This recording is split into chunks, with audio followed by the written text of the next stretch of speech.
Assalamualaikum warahmatullahi wabarakatuh. Perkenalkan, nama saya Nada Indah Kurniati, NIM 20112900035, kelas 3A, Prodi Tadis Bahasa Indonesia IAIN Bengkulu, mata kuliah Morfologi dengan dosen pengampu Dina Putri Juni Astuti MPD. Di sini saya akan menjelaskan tentang jenis-jenis morfem. Pengertian morfem. Morfem adalah bentuk bahasa yang terkecil, yang tidak dapat lagi dibagi menjadi bagian-bagian yang lebih kecil. Misalnya, kata putus, jika dibagi menjadi pu dan tus, bagian-bagian itu tidak dapat lagi disebut morfem, karena tidak mempunyai makna, baik makna leksikal ataupun makna gramatikal. Jadi, morfem adalah satuan bahasa yang paling kecil, yang tidak dapat dibagi lagi dan mempunyai makna gramatikal dan makna leksikal. Morfem memiliki jenis-jenis. Jenis-jenis morfem yaitu 1. Bebas terikat, 2. Utuh terbagi, 3. Leksikal, 4. Unik prakategorial, dan yang kelima adalah segmental. Morfem bebas dan morfem terikat. Morfem bebas adalah morfem yang bisa berdiri sendiri dari segi makna, yang tidak harus dihubungkan dengan morfem lainnya.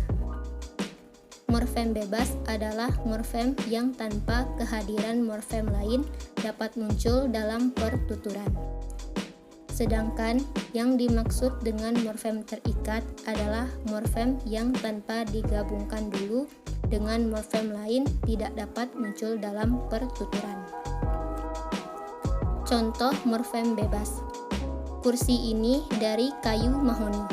Kursi di sini merupakan morfem bebas yang berdiri dari satu morfem. Contoh morfem terikat. Kapan hujan ini akan berhenti? Henti di sini merupakan morfem terikat karena tidak bisa berdiri sendiri dan terikat dengan morfem ber.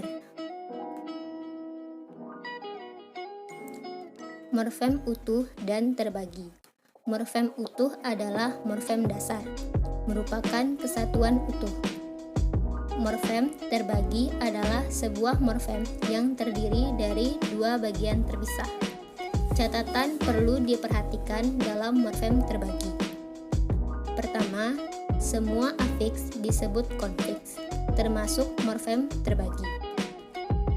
Untuk menentukan konfiks atau bukan, harus diperhatikan makna gramatikal yang disandangkan. Kedua, ada afiks yang disisipkan di tengah morfem dasar. Contoh morfem utuh: meja, kursi, kecil, laut, dan pulpen. Contoh morfem terbagi: kata kesatuan yang memiliki satu morfem utuh, yaitu satu, dan satu morfem terbagi, yaitu ke dan an. Morfem leksikal. Morfem bermakna leksikal adalah morfem yang memiliki makna pada dirinya sendiri, tanpa perlu berproses dengan morfem lain. Morfem bermakna leksikal jumlahnya tidak terbatas dan sangat produktif. Morfem seperti ini dengan sendirinya sudah dapat digunakan secara bebas dan mempunyai kedudukan yang otonom dalam pertuturan atau bisa disebut juga satuan dasar bagi terbentuknya kata. Contoh dalam bahasa Indonesia, morfem-morfem seperti kuda, pergi, lari, dan merah adalah morfem bermakna leksikal.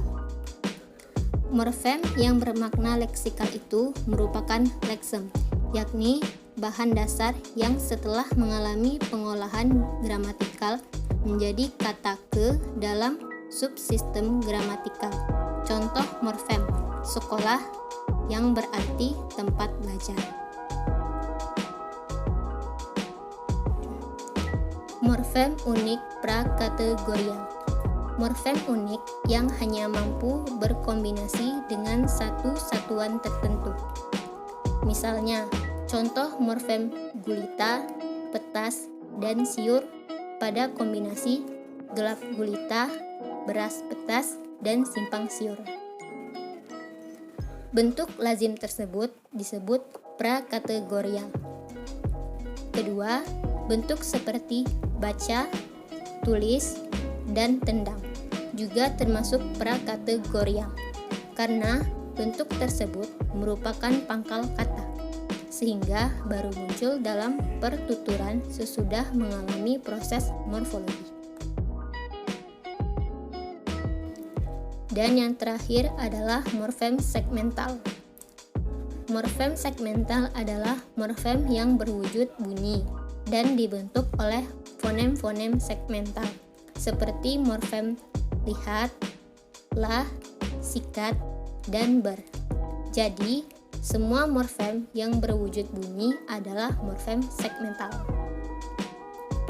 Sebagai contoh, morfem rumah dapat dianalisis ke dalam segmen-segmen yang berupa fonem R, U, M, A, dan H.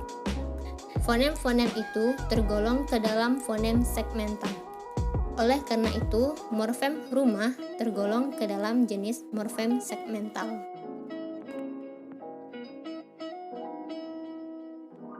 Demikian presentasi dari saya tentang materi jenis-jenis morfem dalam mata kuliah morfologi kali ini.